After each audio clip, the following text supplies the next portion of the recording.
ไข่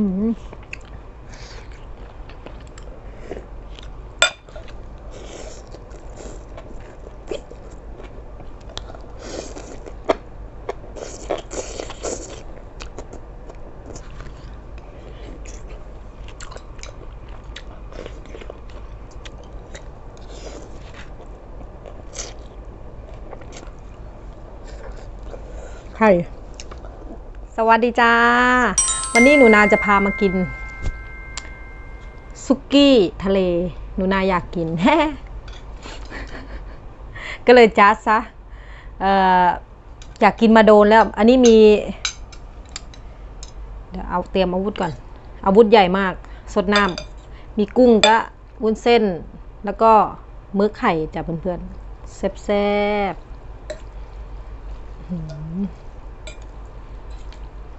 คือน่ากินมากสุกี้ทะเล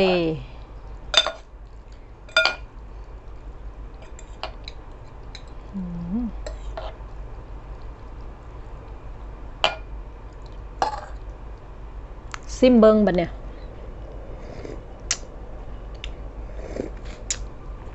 โอ้ my god อร่อยมากมาเพื่อนๆหนูน่าหิวแล้วเพิ่งเก็บร้านผักก็มีผักกาดขาวเฮ็ดเข็มเฮ็ดเฮ็ดอะไรเนี่ยเฮ็ดอย่างเงี้ยน่ะเฮ็ดอะไรก็ไม่รู้แล้วก็กุ้งปลาหมึกแล้วก็ผักบุ้งผักบุ้งไม่มีนี่หว่าผักบุ้งลืมใส่ กินแค่นี้แหละเพื่อนๆแล้วก็ตั้งโอมาแซ่บๆกันเลยจ้า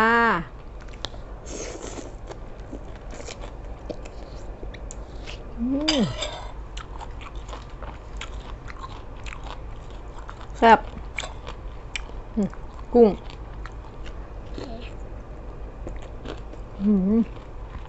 กุ้งเด้งมาก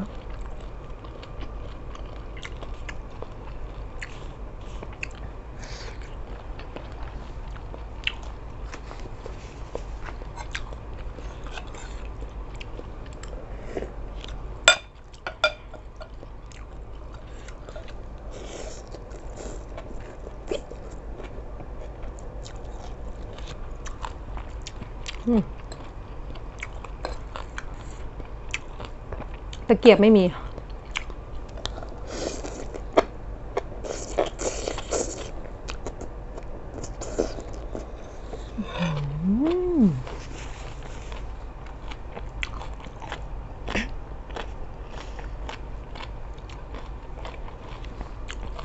ปลาหมึกไข่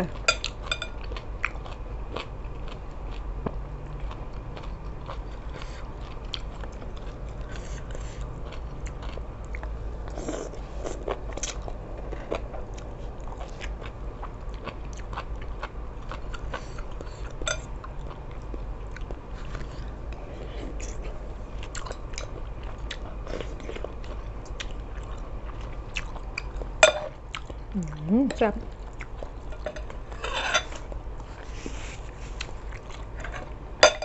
ช้อนใหญ่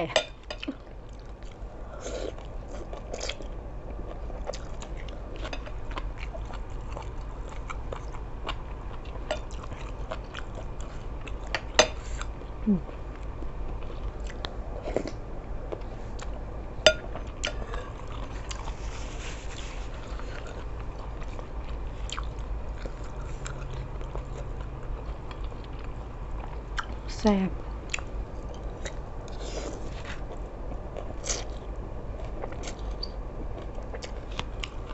ดื่มใส่ไข่มันจะนัวแต่อร่อยขนาดลืมยังอร่อยขนาดนี้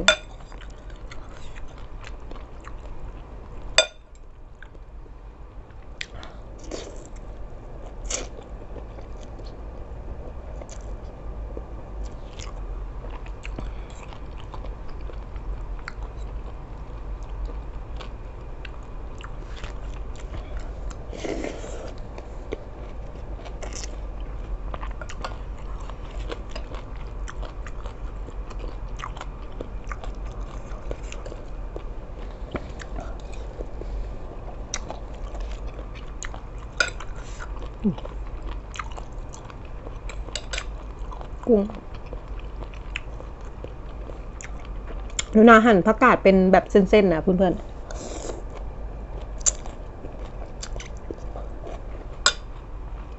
จะได้กินง่ายๆเว้ย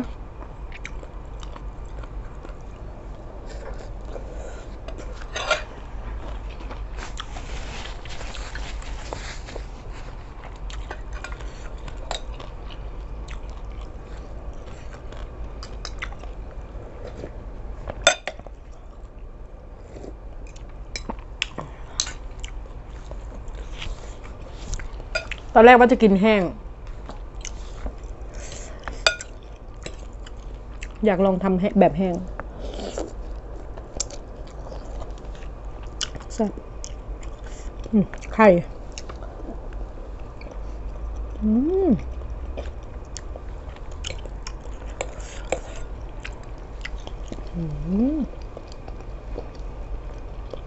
อร่อย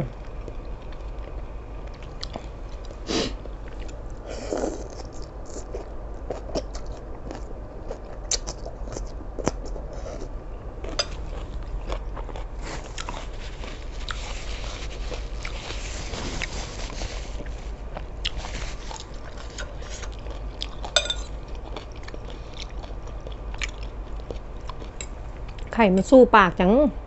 เด้งดองดองดองดอง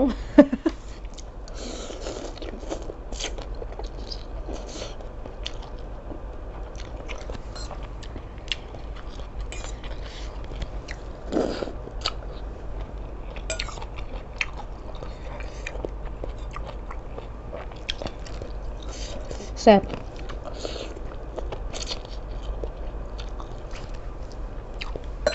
อยากกินหลายรอบละนึกไม่ได้จักที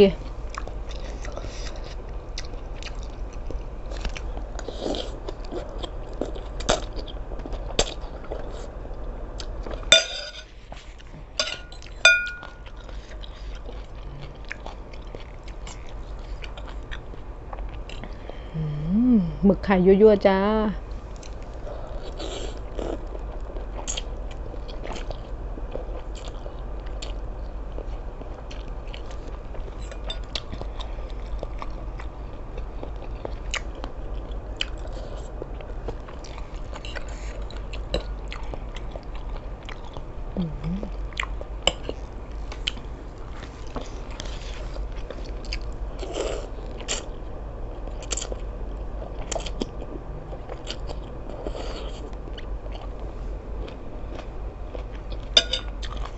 ครับ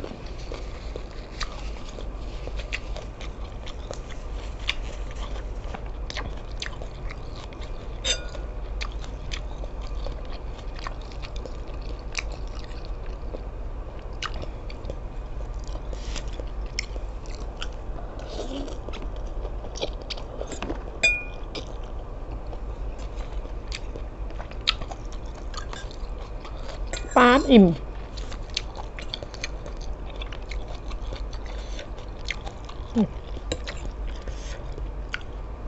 ปลาหมึกยั่วๆจ้า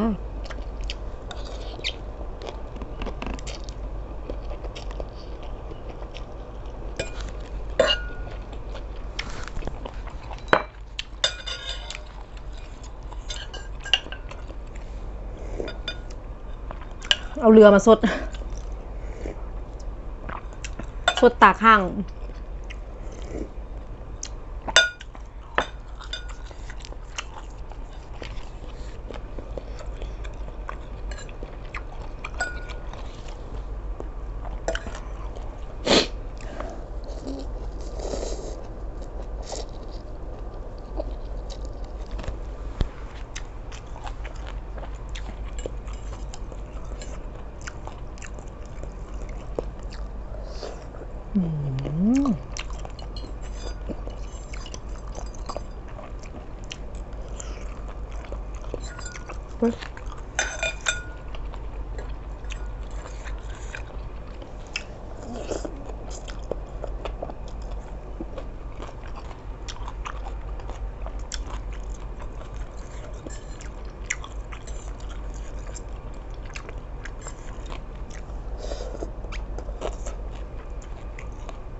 อิ่ม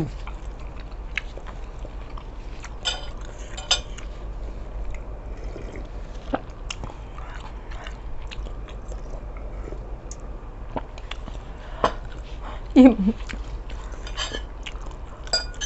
หมดละเดี๋ยวจะวุ้นเส้นหน่อยหนึ่งหนูนาจิลาเลยเด้อจ้าชอบคลิปนี้ก็อย่าลืมกดไลค์กดซับสไครต์ให้หนูนาเด้อเพื่อเป็นกำลังใจให้หนูนาทำคลิปต่อๆไปเด้อจ้าถ้าผิดพลาดประการใดก็ขอโทษขออภัยเด้อจ้าเจอกันใหม่คลิปหน้าเด้อจ้าสวัสดีจ้า